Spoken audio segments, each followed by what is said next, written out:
Gentleman from Florida. Thank you, Mr. Chairman. Chairman Bernanke, I'm looking at the report that you handed out this morning, and I was wondering if you could take your copy and turn to page 26. Okay. There's a table on page 26 which consists of your balance sheet, and one of the entries on the balance sheet is under assets, central bank liquidity swaps, which shows an increase from the end of 2007 from $24 billion to $553 billion in change at the end of 2008. What's that?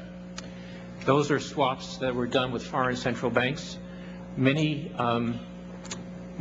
foreign banks are short dollars and come into our markets looking for dollars and drive up interest rates and create volatility in our markets. What we have done is, with a number of major central banks, like the European Central Bank, for example, we swap our currency, dollars, for their currency, euros. They take the dollars, lend it out to the banks in their jurisdiction. That helps bring down interest rates in the global market for dollars. And meanwhile, we're not lending to those banks, we're lending to the central bank. The central bank is responsible for repaying us. So who got the money?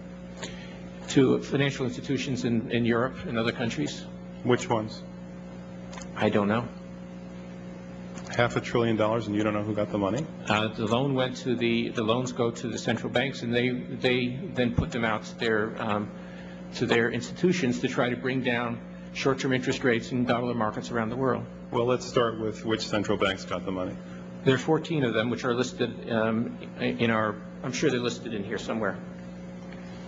All right. So who actually made that decision to hand out $1 trillion that way? $500 billion. Who made that decision? The Federal Open Market Committee. Okay. And was it done at one time or in a series of meetings? A series of meetings. And under what legal authority? We have a long-standing legal authority to do swaps with other central banks. Do you It's happen not, to know it's not an emergency authority of any kind. anything specific about it? Do you know my counsel says Section 14 of the Federal Reserve Act. All right, we actually looked at one of the arrangements, and one of the arrangements is $9 billion for New Zealand. That works out to $3,000 for every single person who lives in New Zealand. Seriously, wouldn't it be better to extend that kind of credit to Americans rather than New Zealanders? It's not costing Americans anything. We're getting interest back, and it comes back. It's not at the cost of any American credit. We are extending credit to Americans. Well, wouldn't it necessarily affect the credit markets if you extend $500 billion in credit to anybody? We are lending to all U.S. Financial institutions in exactly the same way. Well, look at the next page. The very next page has the U.S. dollar nominal exchange rate, which shows a 20% increase in the U.S. dollar nominal exchange rate at exactly the same time that you were handing out $500 billion to foreigners. Do you think that's a coincidence? Yes.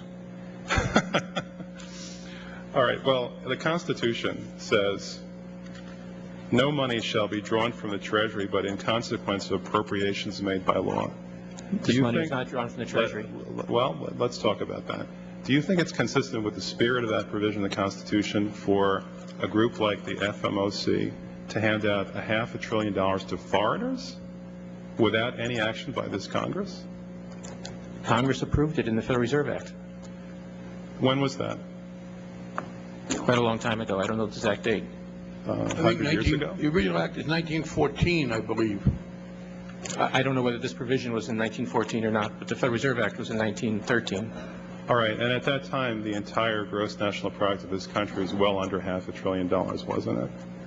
I don't know. Is it safe to say that nobody in 1913 contemplated that your small little group of people would decide to hand out $500 billion to foreigners? This particular authority has been used numerous times over the years. Well, actually, according to the chart on page 28, virtually the entire amount that's reflected in your current balance sheet went out starting in the last quarter of 2007. And before that, going back to the beginning of this chart, the amount of lending was zero to foreigners. Is that it was zero before the crisis, yeah. This was part of the process working with central banks to, again, to try to get dollar money markets working normally in the global economy. All right, my time is very limited. The gentleman's More time limited than I is expired. The gentleman Thank from New you, York. Mr. Chairman. Thank you very much, Mr.